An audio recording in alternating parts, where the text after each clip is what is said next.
estamos de novatos.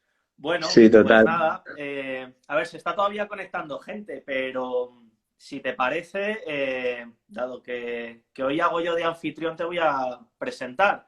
A Vale, ver, perfecto. seguro que para la gente que se está conectando desde el País Valenciano no hace falta presentarte, pero para la gente de Madrid les va a venir muy bien poder conocerte.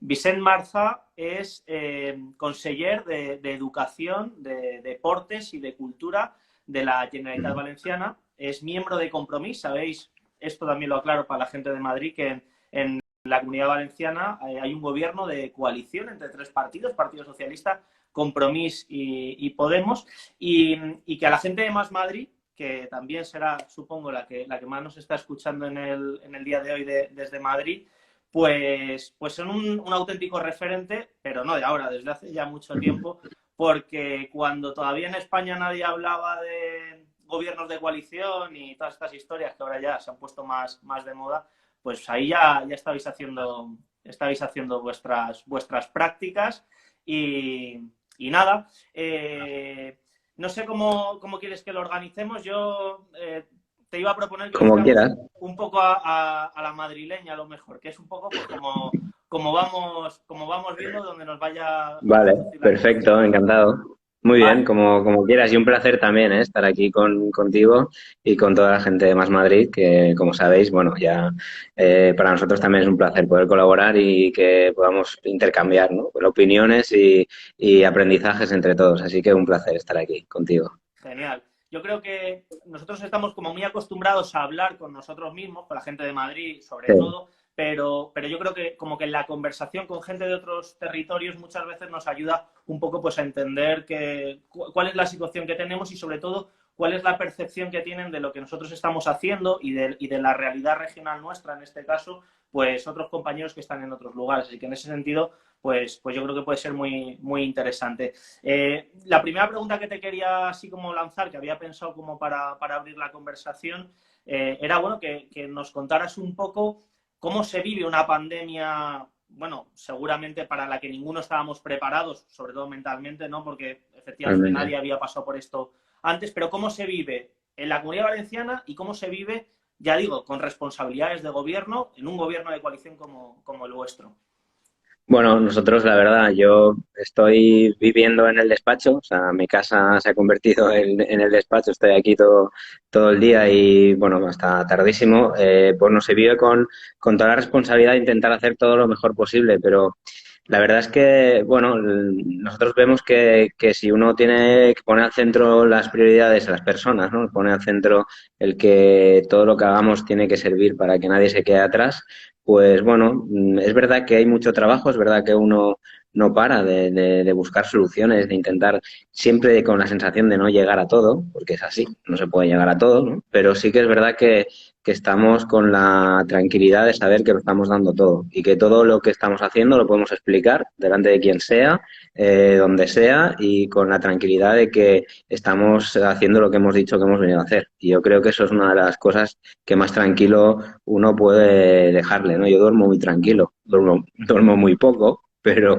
duermo tranquilo. Entonces, eso es una de esas cosas esas señales, ¿no? Que te da la propia, bueno, tú mismo, ¿no? El propio cuerpo de saber que estás haciendo todo lo que puedes y más, en la línea que se había dicho, ¿no? Y por lo tanto, con esa tranquilidad dentro de la dificultad, ¿no? De estar en una situación tan compleja que nos está cambiando la vida a todos. Pero bueno, bien, tranquilos y trabajando muchísimo. Yo siempre, claro, tenía ganas de hablar contigo porque efectivamente tienes responsabilidades de gobierno y porque tenemos unas posiciones políticas que están, que Mm. están próximas. Y aquí en Madrid hemos tenido una sensación un poco frustrante porque a pesar de que en cuanto, digamos, saltó todo este tema del coronavirus, nos pusimos a disposición del gobierno, les Mm. mandé a la presidenta varias comunicaciones intentando, oye, pues aportar en la medida de lo que podíamos, les apoyamos en el cierre de los colegios inicialmente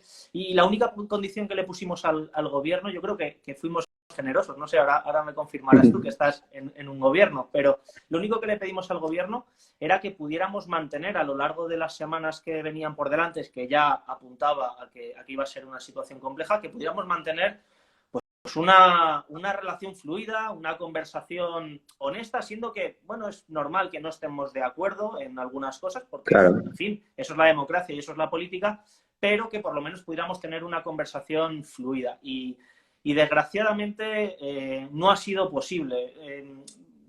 Ayuso estuvo prácticamente 3 semanas sin ponerse en contacto con nosotros. Más Madrid y el resto de grupos de la oposición prácticamente nos enterábamos de las noticias por Twitter, algunas pues tan graves como pueden ser la situación de las residencias, que en la Comunidad de Madrid ha sido especialmente dura. Sí, sí. Y siempre he tenido la sensación de decir, joder, tal y como nos está tratando Ayuso, es como tratan el resto de gobiernos de otros signos políticos a No. la oposición. Ya te digo yo que no. De hecho, cuando os he visto algún posicionamiento, yo decía que ya nos gustaría que en este caso nuestra oposición hubiera tenido ese comportamiento de primeras, ¿no? Esa predisposición para de verdad poder llegar a acuerdos, poder hacer que se pudiera, pues eso, proponer cosas en común, ¿no? Nosotros lo hemos hecho desde el primer día. De hecho, desde nuestra consejería estamos en contacto con todas las portavoces de educación, de cultura y deporte de todos los partidos.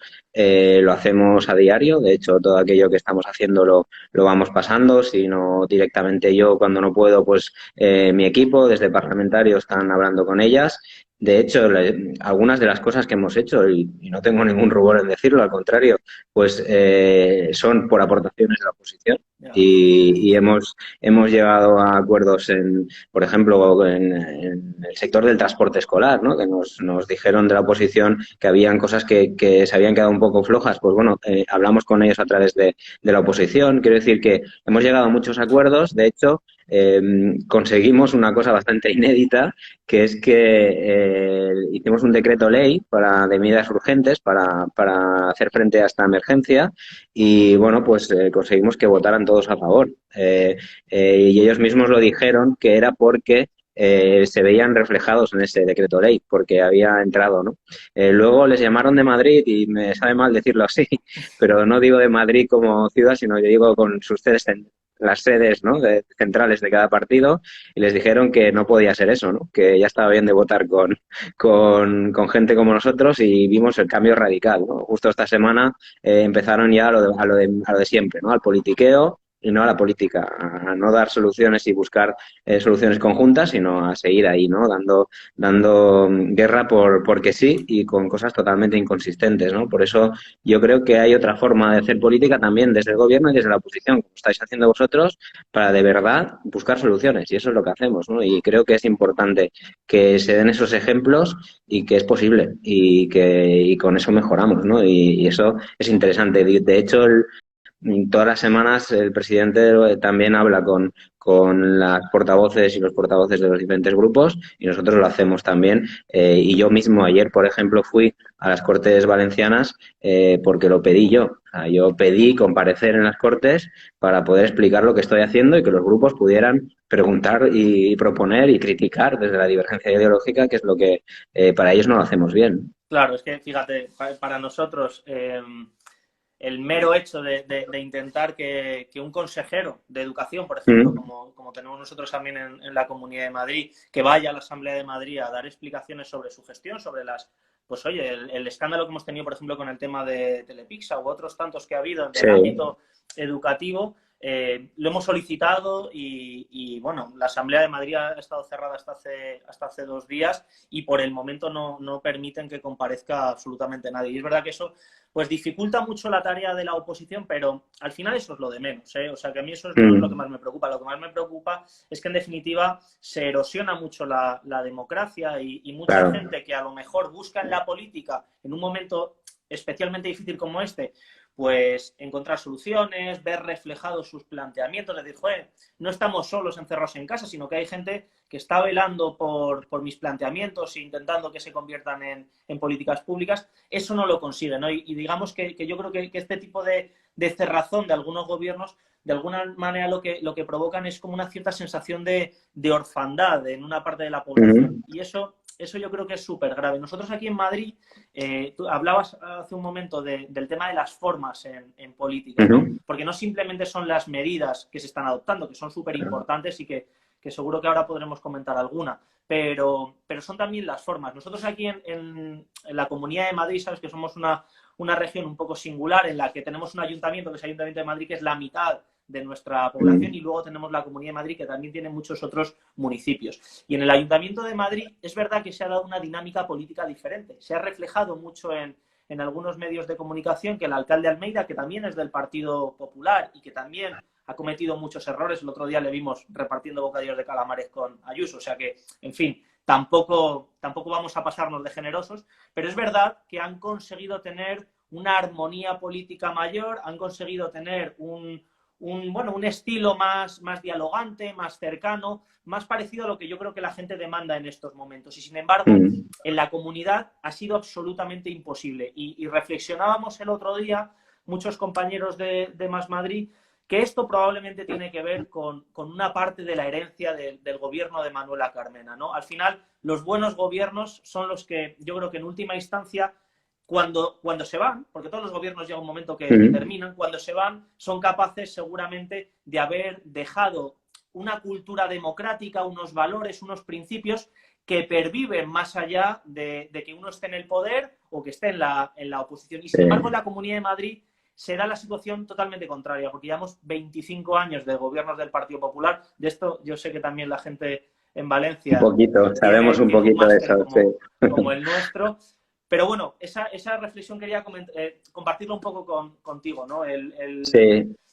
Sí, yo creo que tienes razón, lo veo, o sea, veo perfectamente, o sea, lo que estás diciendo creo que tiene todo el sentido del mundo, porque cuando uno hace las cosas de forma tan normal, normaliza cuestiones que hasta ahora, bueno, pues son 20 y pico años de la derecha en el gobierno nunca se habían hecho, pues al final es muy difícil también romper con eso, porque es que es eso lo que debería ser la política, ¿no? O sea, es que al final cuando a uno le preguntan para qué está uno en políticas, para cambiar las cosas y para mejorar, para transformar la sociedad, ¿no? Para eso hay que escuchar a todo el mundo y las formas son muy importantes. Por eso yo estoy seguro también que la experiencia de Carmen en el ayuntamiento ha marcado lo que podía y no podía hacer, ha marcado también creo el marco de normalidad, ¿no? Es decir, que es lo que realmente podía llegar a hacer o no el Partido Popular, en este caso el alcalde actual, después de una experiencia como esa. Y yo creo que eso es importante, ¿no? Que desde las experiencias de gobierno podemos dar ese ejemplo que sirva para cambiar incluso cuando vengan otros, ¿no? Que eso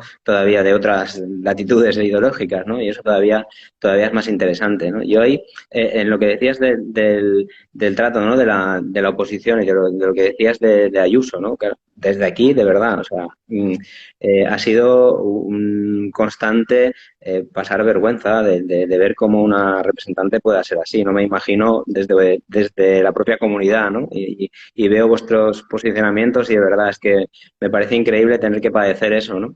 Pero es que creo que ha ido incluso más allá de todo, ¿no? Nosotros hemos traído más de 19 aviones, ¿no? Y nadie ha ido a hacerse una foto.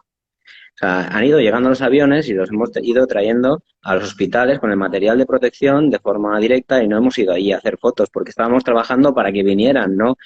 No para ir a la foto, ¿no? No abandonar las reuniones para ir allá, ¿no? Yo creo que esa es la gran diferencia de los que quieren estar en política para seguir estando y los que estamos para transformar, ¿no? Los que estamos para hacer cosas, no para estar por estar, ¿no?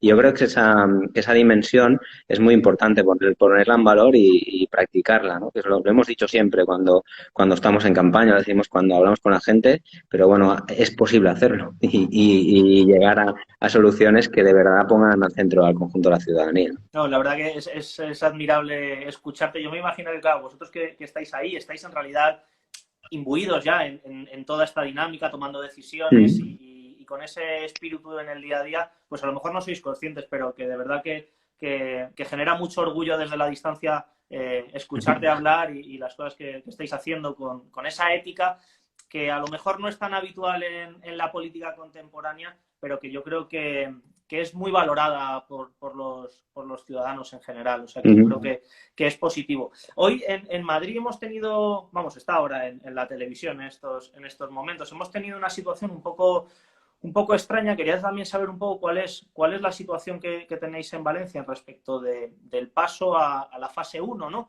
Porque aquí en Madrid se nos ha dado la situación, bueno, evidentemente los datos de Madrid son muy singulares, seguramente seamos la región que tiene una situación más complicada desde el punto de vista de los datos sanitarios. Luego hay otros factores que seguramente podríamos comentar, pero en relación a esos datos son seguramente lo más complejo. Y se ha dado la situación de que la presidenta Ayuso ha querido, de alguna manera, forzar la máquina y teletransportarnos a la fase 1 sin haber hecho los deberes previamente.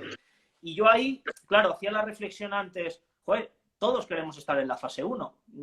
¿Qué digo yo en la 1? ¿En la 3? O que Claro, todo esto desaparezca, evidentemente. claro. Pero claro, ahí hay una parte de responsabilidad del gobernante que tiene que saber en qué momento puede tomar determinadas decisiones y cuáles no. ¿Y cuál es el criterio yo creo que en estos momentos hay que tomar?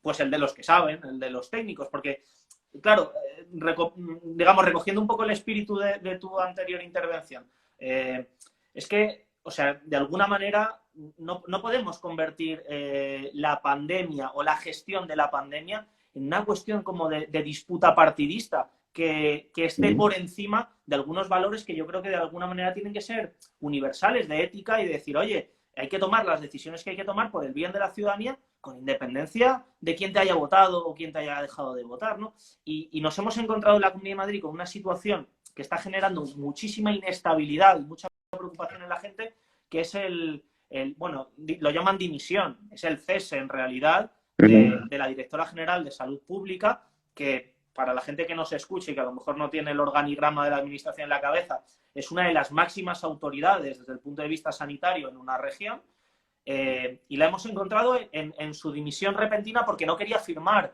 la petición de pase a la fase 1, ¿no?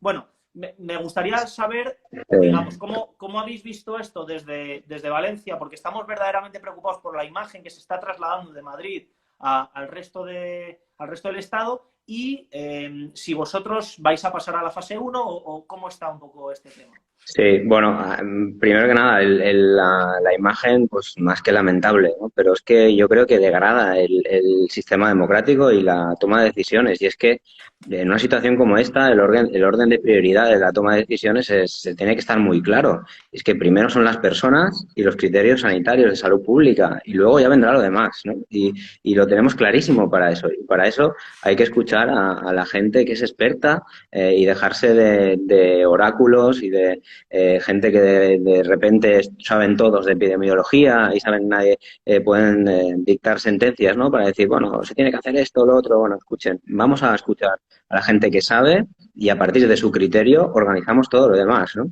Y ahí se ha visto claramente la tensión que se ve y se vive cuando uno está en el gobierno de la presión de los poderes económicos que lo que quieren es una determinada decisión que ponga por encima los poderes económicos y los intereses económicos de forma totalmente equivocada, incluso desde el punto de vista económico, pero que solo ven el corto plazo y que quieren el beneficio ya y la vuelta a la anterior normalidad por encima de los criterios sanitarios, por encima de las personas, ¿no? Y yo creo que eso ha vulnerado todo, ¿no? Nosotros todas las decisiones las tomamos a partir de los criterios de salud pública.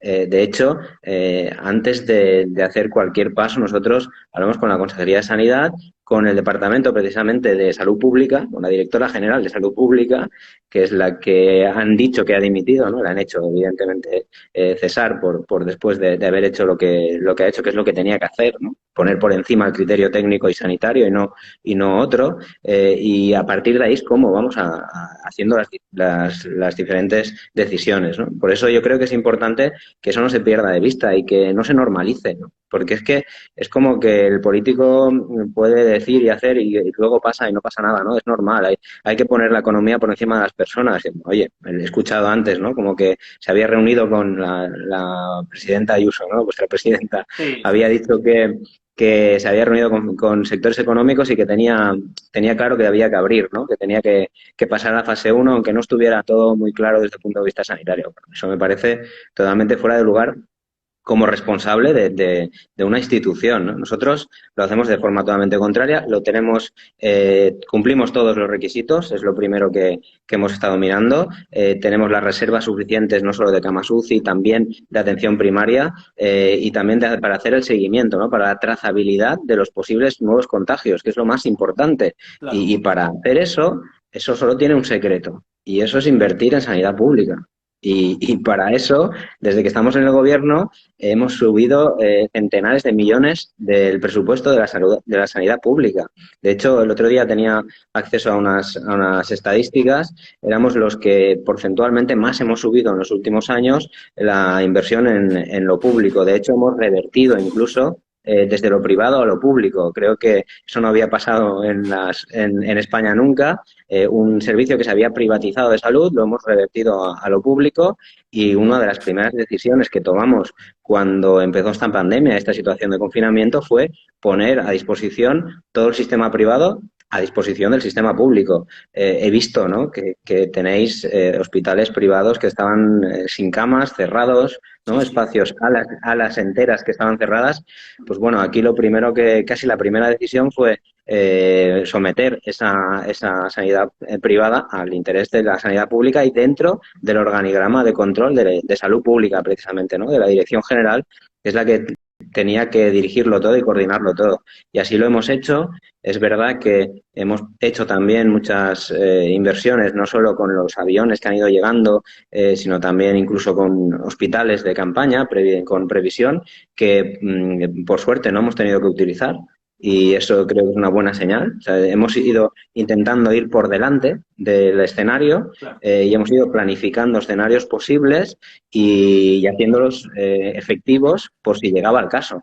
Y no se han tenido que utilizar de momento. Bueno, pues es muy buena señal. Si lo tuviéramos que necesitar, pues bueno, ahí están, ¿no? Y ya se ha invertido por delante, ¿no? Y se ha contratado, evidentemente, también a profesionales sanitarios, como lo hacemos, lo llevamos haciendo desde hace 4 años, desde que gobernamos, casi 5 ya, ¿no? Yo creo que ese es el ejemplo claro, ¿no? Después de tantos años de degradar la pública, luego se le quiere exigir dar una respuesta que ha sido magnífica, pero deben tener recursos y se debe invertir tiempo atrás, no solo ahora para salir de un momento puntual. Hay que invertir y confiar en la sanidad pública, y eso es lo que tratamos de hacer nosotros. Claro, es que yo creo que vuestro testimonio es súper interesante para nosotros porque en realidad vosotros tenéis las dos visiones. Es decir, vosotros visteis cómo estaba la Comunidad Valenciana, cómo la dejaron y cómo la recogisteis e intentasteis revertir todas estas... Solo un ejemplo, Pablo. Te digo solo un ejemplo porque creo que es bastante gráfico, ¿no? Llegamos al gobierno la Consellería de Sanidad tenía muchos departamentos privatizados, y además de eso no tenía en presupuesto lo que necesitaba. O sea, había más de 1.000 millones fuera de presupuesto.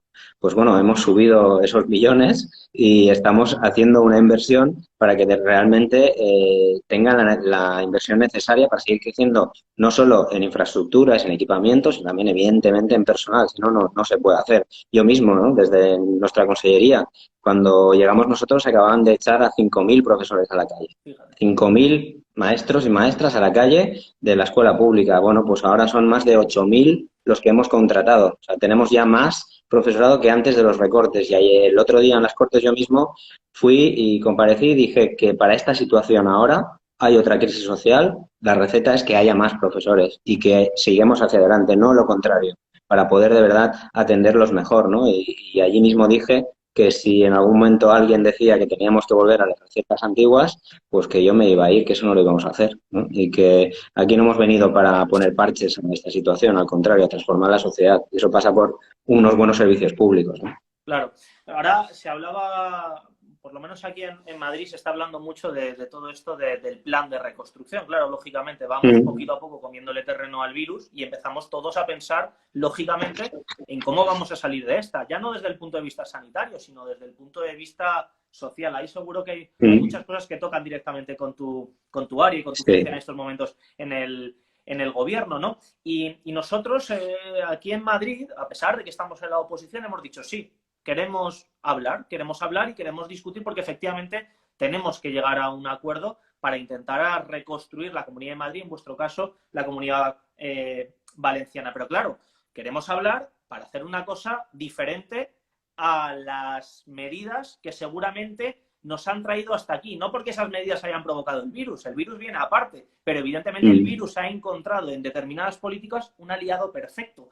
Comentabas tú el tema de la privatización sanitaria, el modelo Alcira, que también lo hemos tenido en la Comunidad de Madrid. En la Comunidad de Madrid se han destruido del orden de 2.000 camas en la última década. Claro, en su momento, el que es ahora consejero de Hacienda, Laschetti, que era consejero de Sanidad de Esperanza Aguirre, hablaba abiertamente de que la sanidad privada era la solución a todos nuestros problemas y vendieron como ciencia un postulado ideológico claro. El otro día decía Ayuso en la Asamblea de Madrid que ella no hacía política, no como nosotros, pero en realidad cada palabra que decía era ideología pura y dura. Lo que pasa es que al servicio de los intereses de unos pocos, que son en definitiva los que han terminado poniéndola ahí. Y el problema que hemos tenido en la Comunidad de Madrid y el que vamos a tener para llegar a un acuerdo, me temo, a no ser que cambien las cosas en Madrid, es que la reconstrucción de la que quiere hablar el Partido Popular pasa impepinablemente por hablar de recortes, no porque lo vayan a incorporar de nuevo, sino porque en realidad nunca han terminado. Es que en estos días que hemos estado de gestión de la crisis se han aplicado, de hecho, ya recortes. Hay un asunto que también quería comentar contigo, que seguro que tienes una posición interesante al respecto, que es el tema de las escuelas infantiles, ¿no? Nosotros en la Comunidad de Madrid, en medio de la pandemia, el gobierno básicamente lo que ha hecho ha sido revertir los convenios con los ayuntamientos, es decir, cortar el grifo de dinero que llega a las escuelas infantiles a las que asisten los niños de 0 a 3, que estaban prestando un servicio razonablemente bueno, teniendo en cuenta que, en fin, estábamos confinados en casa y que era una situación complicada para todos. Hay personal, hay profesionales, gente dedicada, en fin, es un sector económico tan importante como otros, incluso diría que más, porque encima cumple con una función social que es elemental, ¿no? Y con un derecho constitucional, si me apuras, que es el derecho a la educación. Bueno, pues el gobierno de la Comunidad de Madrid ha recortado este servicio. El roto que le han provocado a muchísimos ayuntamientos de la Comunidad de Madrid con eso es inmenso. Y el roto que le han hecho a las familias que tenían a sus hijos en esa situación y, sobre todo, a todos esos profesionales del ámbito de la educación que se han quedado literalmente en la calle por una decisión arbitraria de un gobierno que no se quiere hacer cargo de cuál es la situación por la que estamos pasando, pues es sencillamente dramático, ¿no? Entonces, bueno, este es uno de los recortes que ha habido. Nosotros hemos tenido recortes en sanidad hace 3 meses. El famoso ayusazo, 38 millones por la puerta de atrás. O sea que los recortes en la Comunidad de Madrid no solo es que nunca hayan terminado, sino que es que los estamos teniendo en estas mismas semanas. Aquí, de hecho, hemos hecho todo lo contrario con las escuelas 03 y bueno, hablé con vuestro consejero de Educación no hace mucho y justo le comenté, ¿no? Y me decía que claro, que justo que lo que habíamos hecho nosotros, ¿no? Le pedían a ellos que hicieran lo mismo, ¿no? El sector. Y yo le dije, pues bueno, pues hay que hacerlo, ¿no? Es que lo que hemos hecho nosotros precisamente es, esta parte del sector educativo, del 03, tenemos un convenio con ellos, son unas ayudas para fomentar la educación 03 y en ese sentido lo que hemos hecho es hemos cambiado la fórmula de hacer el pago porque la situación, pues bueno, los niños no están yendo, pero ese sector debe estar preparado para cuando vengan los niños, que son grandísimos profesionales, que lo que no puede ser es que porque haya un momento en que los niños no pueden ir, se aproveche para dejar de ayudar a ese sector cuando los vamos a tener que necesitar cuando vuelvan, ¿no? Y tienen que estar ese servicio público, tiene que estar ahí. Y nosotros lo que hemos hecho es, mediante el decreto ley, transferir de forma directa y mantener la ayuda. Durante este tiempo son más de 16 millones de euros que hemos movilizado para el 03, para que puedan seguir teniendo ingresos, para que puedan seguir teniendo los contratos con la gente, que los trabajadores puedan seguir con sus contratos y en el momento en que puedan volver los niños a los centros de 03, a educación infantil, que es importantísima y yo creo que ahí su valor pedagógico es grandísimo, pues bueno, que estén preparadas, ¿no? Y no solo con ellos, con la gente del 03. También lo hemos hecho, por ejemplo, con los de los comedores escolares. Nosotros llegamos a un acuerdo con las empresas y con los sindicatos de los comedores escolares y les estamos pagando el sueldo de los trabajadores de los comedores y al 100% para que puedan seguir y que esas personas no engruesen en la lista del paro, ¿no? Y que cuando vuelva la función social que da el comedor escolar y puedan ir al comedor escolar, pues que continúen los mismos contratos las personas que estaban antes con ese vínculo emocional que tienen ya con sus Claro. alumnos, con sus niños, pues bueno, van a seguir ahí. Lo hemos hecho con los del comedor, lo hemos hecho con la gente del 03, lo hemos hecho también con la gente del transporte, hemos hecho unos niveles de indemnización que no se habían hecho todavía hasta ahora, ¿no? Hemos movilizado 80 millones de euros más para poder invertir en el momento en el que debemos invertir desde lo público, porque es que es ahora cuando no podemos dejar caer a nadie, tampoco a las pequeñas empresas, a las cooperativas.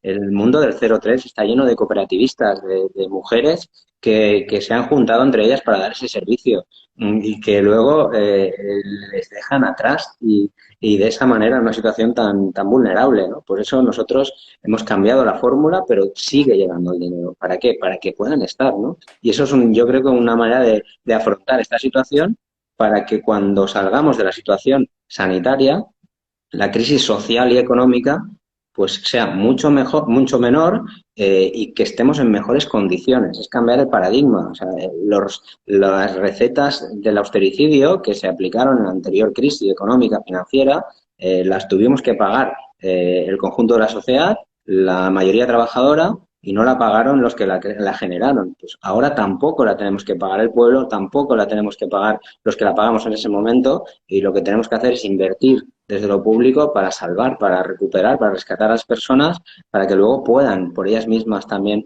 seguir hacia adelante. Yo creo que ese cambio de paradigma es importantísimo y estamos trabajando muchísimo con hechos, ¿no? Con hechos concretos para que sea así, para que de verdad decimos nadie se quede atrás. Es que es el hecho principal para que luego podamos recuperar también una cierta redistribución económica, que es lo que buscamos, ¿no? Y es que al final la mayoría son pequeñas empresas, pequeños autónomos, personas que están trabajando, trabajadores que están al servicio de un servicio público como el de la educación, en el que les estamos acompañando de la mejor manera posible. Y esa seguridad es lo que intentamos generar, ¿no? Vivimos, el otro día lo decía, ¿no? En un océano de incertezas, ¿no? Estamos en incertidumbres, ¿no?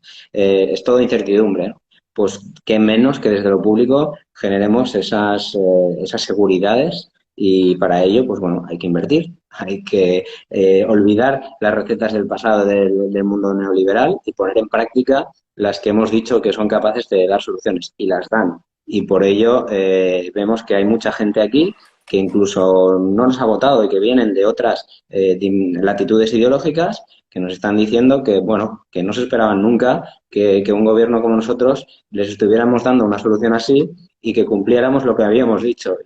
Bueno, pues sí, es que eso es lo que hemos venido a hacer, no a otra cosa, no hemos venido aquí a pasar el tiempo, hemos venido a cambiar las cosas.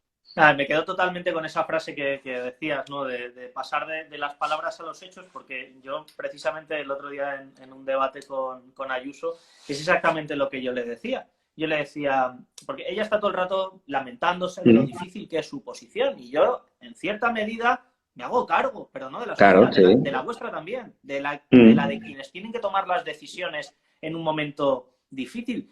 Pero en cierta medida yo le decía, joder, presidenta, es que es usted una privilegiada en cierta medida, porque mientras que toda la ciudadanía lo único que pueden hacer es seguir las directrices del gobierno que se enteran por televisión y quedarse de forma disciplinada en casa y padecer los ERTES y padecer el desempleo y padecer muchas situaciones que están teniendo que afrontar las familias, a veces con muy poquitas ayudas, usted tiene la oportunidad de convertir esos aplausos de las 8 de la tarde en políticas públicas. Y eso es una ventaja que tiene cualquier gobierno, una ventaja democrática. Y Sí. que efectivamente haya gente que esté aprovechando esa oportunidad de ser gobierno precisamente para mejorar la vida de la gente, para intentar que el impacto de esta crisis, que sin duda va a existir, pero que ese impacto esté lo más amortiguado posible, esté lo mejor distribuido con un criterio de justicia social, pues yo creo que, en fin, tiene que ser seguramente pues de las cosas más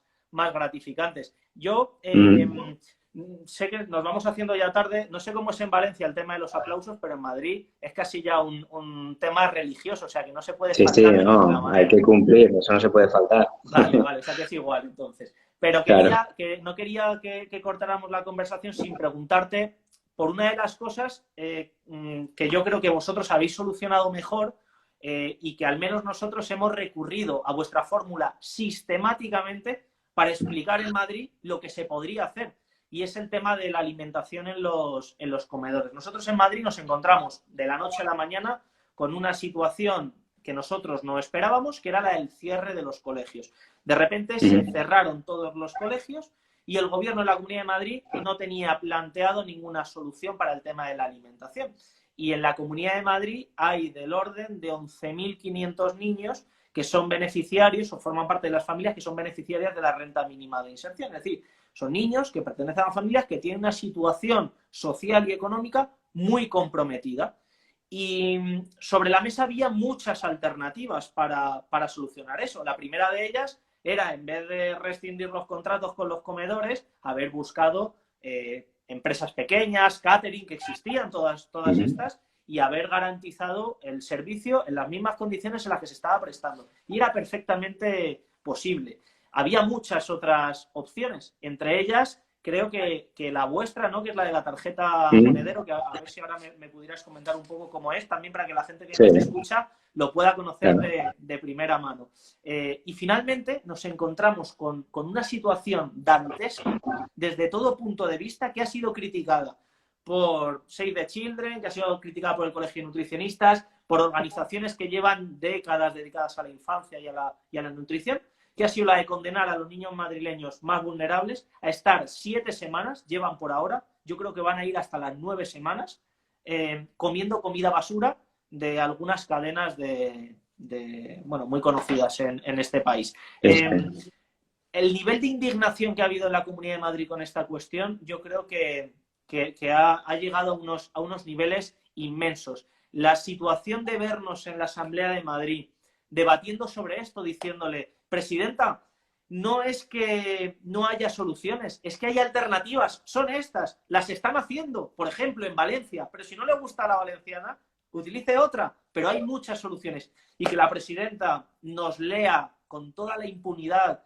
el menú que están comiendo los niños más vulnerables, repleto de ultraprocesados, una comida que ella, así lo reconoció, no le daría a sus hijos. Una comida que no le daría a sus hijos y que termina dándose a los niños más vulnerables. En fin, para mí ha sido de las cosas, lo digo con honestidad, de lo más duro que yo he visto en política en los últimos tiempos.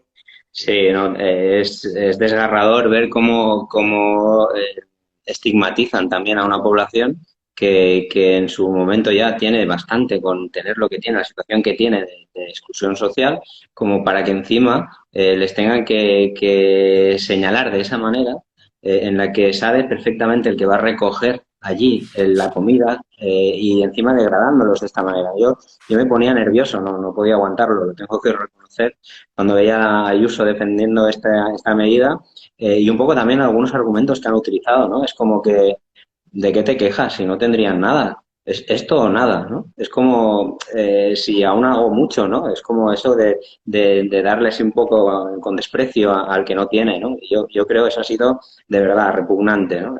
Y nosotros desde el primer día estuvimos intentando dar soluciones variadas, algunas de ellas como las que apuntabas, ¿no? De intentar, por ejemplo, con un servicio de catering, con algunas empresas que pudieran llegar.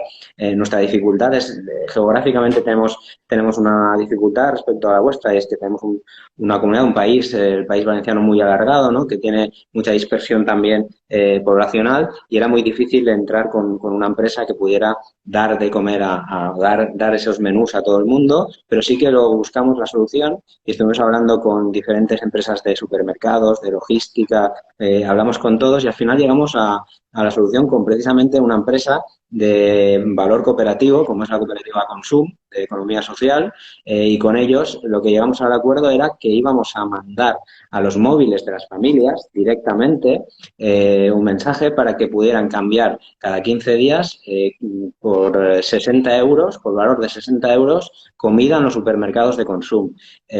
Comida de un primer de valor nutricional y con una recomendación también de qué es lo mejor para comprar y qué es lo que podemos comprar con esos 60 euros. hemos llegado además a 60.000 niños con cada vale comedor. La magnitud creo que es también una buena dimensión de la diferencia de una política y otra. No solo qué se hace, sino a quién tienes voluntad de llegar. No me creo, no me lo creo, que en Madrid solo haya 11.500, 11.900 niños que necesiten esa ayuda. No me lo creo. Claro, los No me lo creo. 11.500 son los de la renta mínima de inserción. Claro, Luego, Ayuso ha reconocido que hay 90.000 claro, llegados.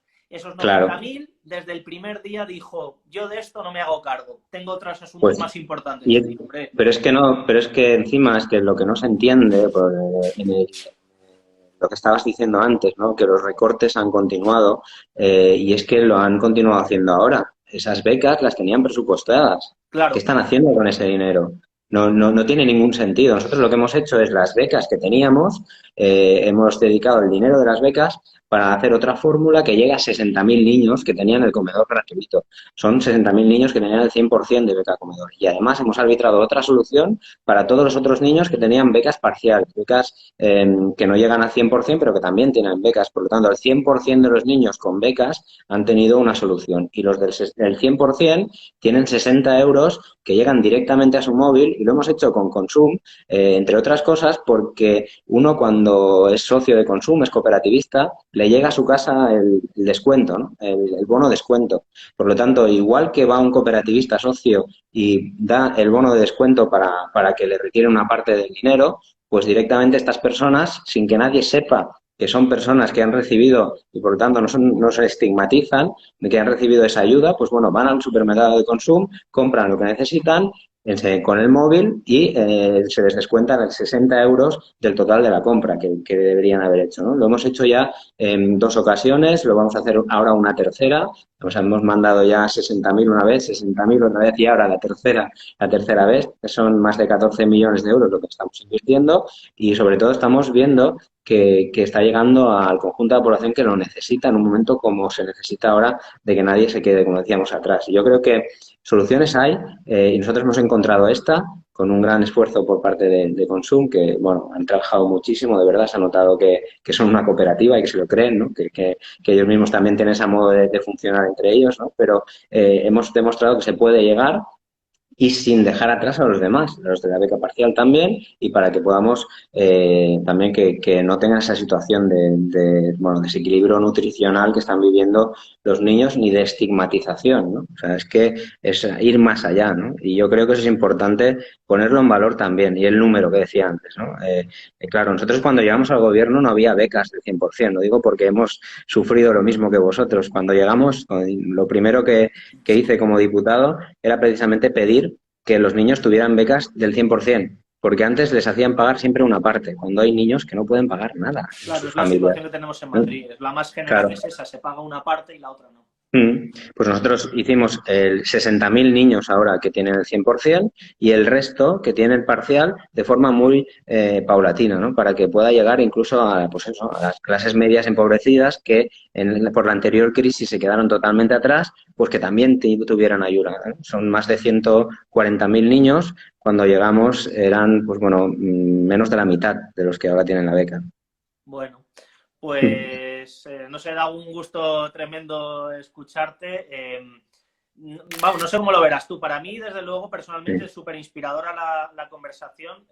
Creo que para la gente de Más Madrid, para nuestros simpatizantes, para nuestros militantes que seguro que nos están escuchando y que nos escucharán en los próximos días, esta conversación y las que podamos tener en el futuro son súper instructivas porque nosotros también somos conscientes que vosotros venís de abajo, que sois profesionales, que sois militantes, que sois gente de a pie, que ahora tiene una gran responsabilidad política en el País Valenciano, pero que sois gente sencilla y que sois conscientes también de los problemas y que en esta conversación que tenemos, que vosotros, bueno, nos habláis un poco de vuestra realidad y nos trasladáis también los reflejos que os llegan de lo que nosotros hacemos, nosotros aprendemos mucho y bueno, que es muy inspirador, así que te quiero dar las gracias personalmente en nombre de toda la gente de Más Madrid por tu rato y mandaros un fuerte abrazo a toda la gente de Compromís y mucho ánimo al gobierno en particular. Bueno, gracias a vosotros también por el trabajo que estáis haciendo. Yo creo que ahora nos toca a nosotros gobierno, vosotros os toca oposición, pero seguro que os tocará en algún momento gobierno también en la Comunidad de Madrid, igual que estuvisteis en el ayuntamiento, y poder transformar de verdad la realidad. Sí, mira, me decías que somos personas normales, ¿no? Pues claro, yo soy maestro y Claro. por lo tanto, para mí lo que estoy haciendo siempre pienso en mis niños, en mis alumnos, ¿no? Es una de esas cosas que incluso por las noches, ¿eh? O sea, a veces que me he despertado de mañana antes de ir iba a decir al colegio, antes de ir aquí a la consellería, y estoy pensando en mis alumnos, qué es lo que tendrían, cómo tendríamos que hacerlo para que ellos estuvieran bien. Pues bueno, conocer la realidad desde abajo yo creo que es el mejor antídoto también para seguir haciendo política. Así que nada, encantado de haber estado hablando contigo y que pueda servir estas charlas y esta conexión, que la mantengamos porque creo que debemos estar todos muy unidos para trabajar, para dar soluciones, ¿no? Para lo que venga y para seguir luchando, que es para lo que estamos. Bueno, pues nada, ahí quedan las palabras y que la próxima vez que nos veamos sea con una paella o con un cocido en Eso, Madrid, una de dos, la que tú lo quieras. que quieras. Yo, si quieres paella, paella, si no, Venga, cocido, lo que haya, pues lo que haga falta. aquí queda grabado, para que todo el Venga, mundo sea testigo.